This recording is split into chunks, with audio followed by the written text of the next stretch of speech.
Though it is not officially launching the DCU, Blue Beetle is a worthy introduction to the first new hero of the rebooted cinematic universe. Written by Gareth Dunnet-Alcocer and directed by Angel Manuel Soto, the movie's task is simply to highlight Jaime Reyes as a protagonist everyone wants to root for, something which star Xolo Maridueña makes very easy. The actor brings a fresh-faced innocence to the already earnest script, and he is lifted up further by the various members of the Reyes family and their big personalities.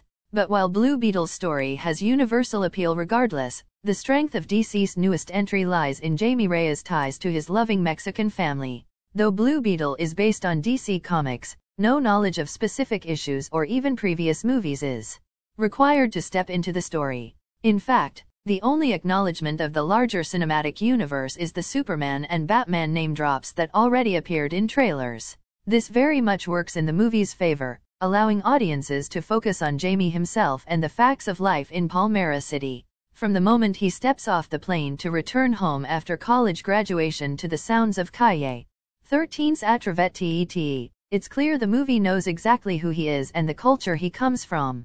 A clear-eyed optimist looking to improve his family's station in life through intelligence and hard work, he is hit with a heavy dose of reality when he learns that his father lost his shop after a heart attack and his parents are about to lose their house. The obvious route for Blue Beetle to take at this point would be for Jaime to come upon the Scarab and wield his newly minted powers in selfish ways to fix his family's misfortunes, but that would be antithetical to the young man he proves himself to be in the first few scenes. Instead, greatness is thrust upon him most unwillingly, and his journey is one of understanding his new form and accepting Kajita, voiced by Becky G, as part of himself.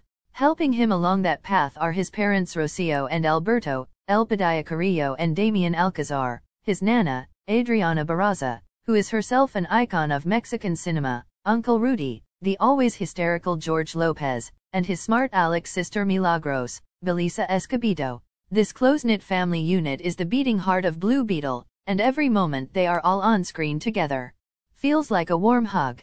Dunnet-Alcocer's screenplay is packed full of pop culture references only fellow Latin American viewers will understand, but the actors deliver them with perfect clarity and thus make the inside jokes accessible to all. Each Reyes brings a unique flavor to the household recipe, whether it be Rudy's anti-government paranoia that was probably inherited from his ex-rebel mother, or Alberto's patient optimism that he clearly passed down to Jaime.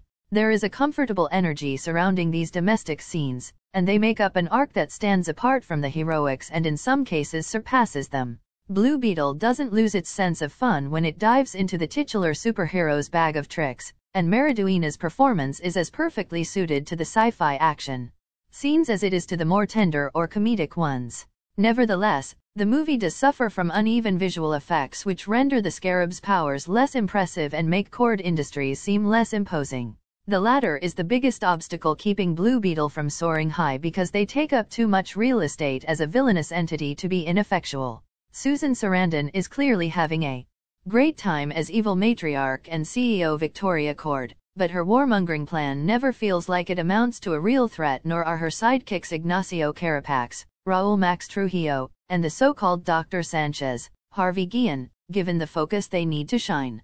This is also where knowledge of DC Comics history comes in handy, as Victoria's importance stems from her brother Ted Cord, who was the first Blue Beetle. While he doesn't physically appear in the movie, his presence lingers through both his sister and his daughter Jenny, Bruna Marquezine, who becomes Jaime's love interest.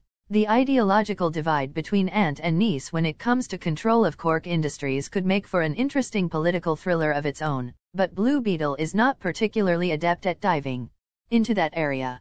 Nor does it need to be, allowing the cold and distant state of the Cord family to contrast poignantly with the fierce love that the Reyes all have for one another.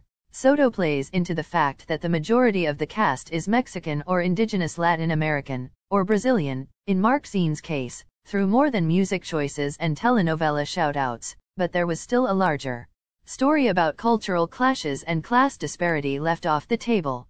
Perhaps the realities of day-to-day living in Palmera City, where families like the Reyes who are struggling to make ends meet coexist with tech billionaires like the Cords, could have been further explored if Blue Beetle didn't devote so much time to trying to implement a world-ending threat. Despite that, the movie is a charming depiction of functional family bonds and one of the best introductions to a live-action DC superhero in recent memory. Blue Beetle debuts in theaters on Friday, August 18.